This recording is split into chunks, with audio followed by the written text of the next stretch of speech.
You guys like my new look? So I bought makeup. I went to Walmart. Never bring me to Walmart because I'm going to end up buying something that I'll regret later. But I actually like it. I I got to try a little bit, but it actually fits my whole look. Like I think I look pretty good. So anyway, I'm not trying to impress anybody except for myself. That's the only person I care about to impress. So anyway, I've been reorganizing my art studio a little bit. You know how I am. Like last week I was talking about how perfect it was because I was able to get everything like in its place, and now the places are moving. So I'll show you. For example, this black thing used to have some of my paints in it. This is upside down now. This is the legs. And because of the way this thing is, it has like a little wall around each right here. So you could put things in it, but I put it upside down so I could put these in it nice and neat right at my desk. And show you, I already showed you guys my little Franny wants to come in. Hold on. I think I already showed you guys my new paintbrush holders. Right now I have this thing on it right now because I'm going to be painting a picture and I needed to do that. And even though this entire thing desk does that actually, but since I have things on it, if I go like this, it's all going to fall off. So why is there a shine right here? That's weird. So I have this other thing that I put on top of it, and I'm going to be doing this watercolor. Oh, sorry, my microphone. I'm going to be doing this watercolor thing that I saw on YouTube. This watercolor guy did, and I kind of did one the other day. It's right there. You can see it. But I didn't have the right colors. My husband bought me the lunar black watercolor that I wanted. So that's cool. I also got the clear envelopes, the clear sleeves to put my handmade envelopes into it. So that's cool. But look what my husband bought me for Christmas, for Yule. That thing. Cool, right? So I was able to reorganize my paints. I have all my acrylic paints in there that are bottled and yeah. Not the big ones. Like I still have the big ones out here, as you could see. I mean, like the little ones, like littler than this. Even this could probably go in there, but I'm thinking about it, and I was just keeping the big ones out. But yeah, all the little. Maybe I could show you. I don't know if I showed you guys. I don't think so. I feel like I was making a video, and I kept deleting it. But yeah, I got this for Yule, and I separated like this is all the browns and blacks. This is all the yellows. This is all the reds and purples. This is the green or blues. This is all the greens. I got in this big one. Yeah, I think I did. I feel like I told you guys about this. I'm gonna organize that. This one's empty. This one has these in it. And I got these in there. They're like two big drawers. And then I got my Sennelier paints in here. And then my Liquitex and Golden and, things like that. My fluid paints. And these are pretty cool too. I got these in there too. So anyway.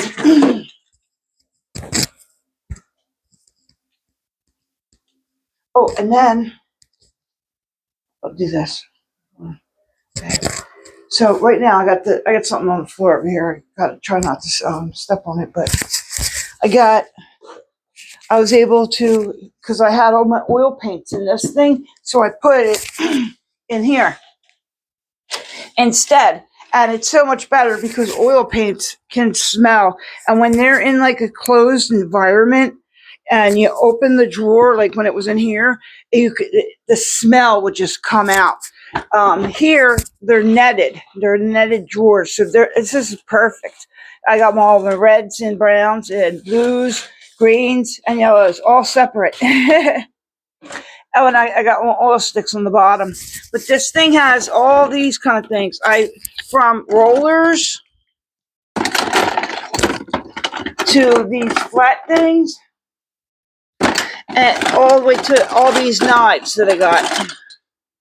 All the knives, painting knives, good ones, strange ones, normal ones, pallets or scrapers. Now I got all this is just clay tools. And then here's all the clay, and I got my clay wheel ready, up and ready. I'm also thinking about, put that there. I'm thinking about putting something here so I can work on like this kind of clay. I got a bunch of dash clays, so I'm thinking about putting like I got a table right here or a flat thing, and then be able to work on the clay here. So that's that's what I'm planning on doing.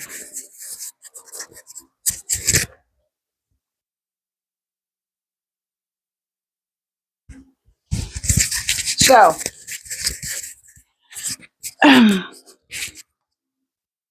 got a threatening message, and I know a lot of people don't want to hear it, people that I know personally, but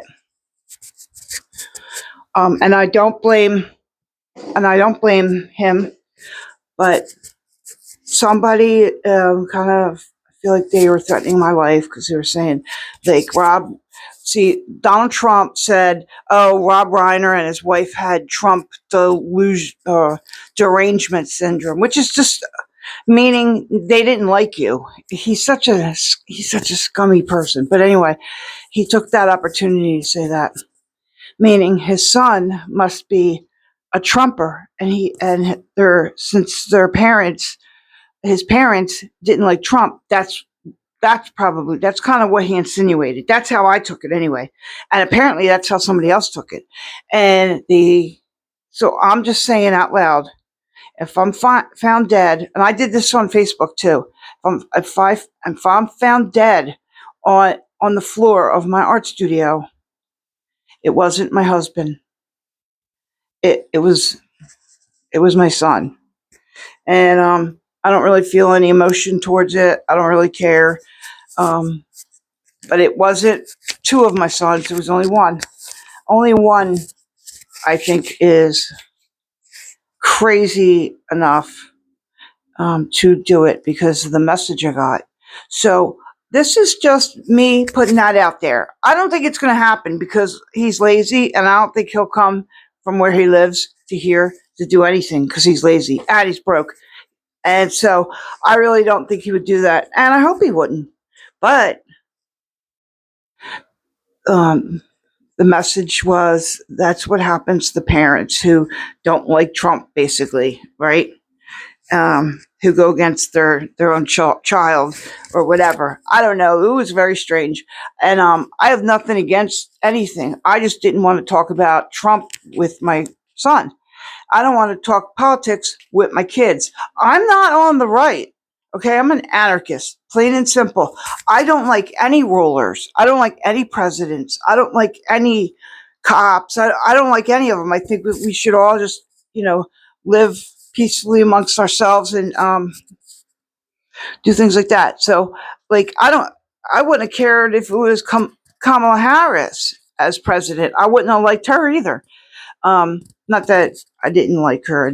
I just don't like the fact that somebody's a president trying to rule over me. Anyway, or us. Anyway, off the topic. I hate talking about this stuff, but I'm just putting it out there because I do believe, and I'm not being hyperbolic, that he's got the ability to kill me. After getting that message, I'm not too sure about his stability, all I ever told him was, I don't like Trump. Let's not talk about Trump. You know, you talk about Trump with your daddy, you know, which is where he's getting all his information from. His daddy. His dad is telling him blah, blah, blah. And he's a follower. He's not a leader. So that's just the way it is. Anyway, I wanted that to be on a video, clear as day, because if that something happens to me, I don't want nothing to happen to my husband. My husband's my best friend. He didn't do it. Period. Find out where my oldest son was on the day of my murder. Period. So anyway, you guys want to watch me do this painting, this thing that I learned on YouTube? Okay. Let's get you over here by my desk. Maybe I should have talked about that while I was doing this. I just have a hard time talking and doing art at the same time. Like doing something, I'm usually silent. And when I'm not, hold on, I'm going to put some music on. When I'm not doing art, I talk to myself. I talk to my dog, and I'm trying to find music right now. Sorry. But when I'm doing art, I'm completely silent, basically. So a creative person or attempt to be, and to communicate that public desert. This is psychic TV. Then there is I don't know what it is, but responsibility to attempt to share that experience. So I have this water here to have clean water, and this will be for dirty water. I got Lunar Black, watercolor paint, and Payne's Gray. Mostly, so how he did it was he used a lot. He even just squirts it out of the bottle of the paint.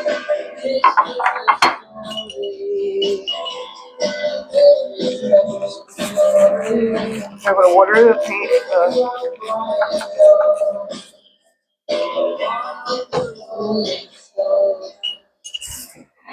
Watering this down. A storm was brewing in the underground. And he used a brush like this. So, and it was kind of, scummy and kind of ratty. So this is it, one of my watercolor. That Psychic TV. I did this. He put a lot down. And a cultural movement that would forever alter the landscape of industrial music, performance art, and counterculture. Okay, let me see if I should move you. I'll move you over here a little bit. I'll move this. Formed by Genesis P. Orange, a figure who would come to define the radical edge of experimental music, Psychic TV was more than just a band. It was an extension of a larger vision. He is a lot. I mean, he was putting on so much. Performance and ritual. You've always like a globs of it. Any artist to take that decision to escape the thing. Okay, then he squeezed out a little Payne's Gray. Let me open it. And he literally put it on the brush like this. Okay, and then he put it like this. Chins like a knife. Between the blades. Always in his life. Okay. Kind of dragged it down into this part too. Psychic TV, there was Throbbing Gristle, the band that would lay the groundwork for industrial music as we know it. Genesis P. Orange, along with Cozy Fanny Tutti, Peter Christopherson, and Chris Carter, had been part of this pioneering group. Throbbing Gristle was not just about music. It was about creating sound as an art form. This is the dirty one. Now let me put this back. And challenging the norms of society. And he said this takes a lot. He turned it around like this. Ideas that would go beyond. And Psychic TV was born from the ashes of a little bit. And then do a little burgeoning philosophy. One that intertwined big drops. He wanted big drops. Cultism and art.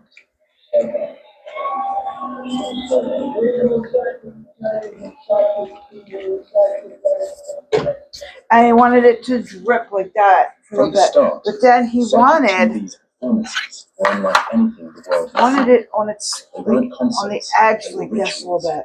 Performances meant to break down the barriers between audience and performer.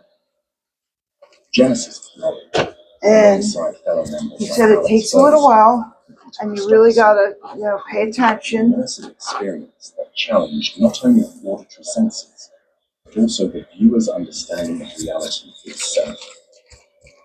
The live shows were drenched in visual excess, with projections, strange symbols, and All right, symbolic now it's imagery. gonna take a while Each performance was a to living, all the water. breathing You can artwork kind of see it that blurred happening the right lines here. between ritual Can you see that a and little bit? entertainment. These shows were not about And like, spectacle for see. spectacle's sake. So, Every but element it's of gonna their take a while, and performances also I think drawing from a off colorful camera essence or later on, I'm gonna add a art little bit more. Greetings to Deutschland. Alice Clark, Alice Clark. Okay. Yes, hello. Yes, hello. Is this machine recording? If it's Can you recording, hear it? it's probably recording an imprint from my This brain is to amazing. your brain through the electricity between us. And that means there's a chance for a small message and a 4-letter word with 5 letters in it. It's called unity. Between us, we can have unity. Now, some people seem to feel that unity and touching and caring are a sign of weakness. I personally believe that the age of nihilism and suicide and death and depression has become the mirror of politicians and those who like to suppress young people. I therefore believe that pleasure and unity and a tribal caring and loyalty are the answer and the radical answer and the political, sexual, magical, chemical answer to the control and destruction and conditioning of all of us. So I would ask you, as I fade from your electricity, to remember you are the retina of my mind, and I can see you, and I want you to see me free and feel for yourself. Denker.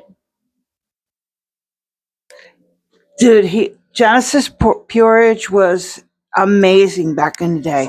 Like, I loved him. I loved the music. I loved everything about him.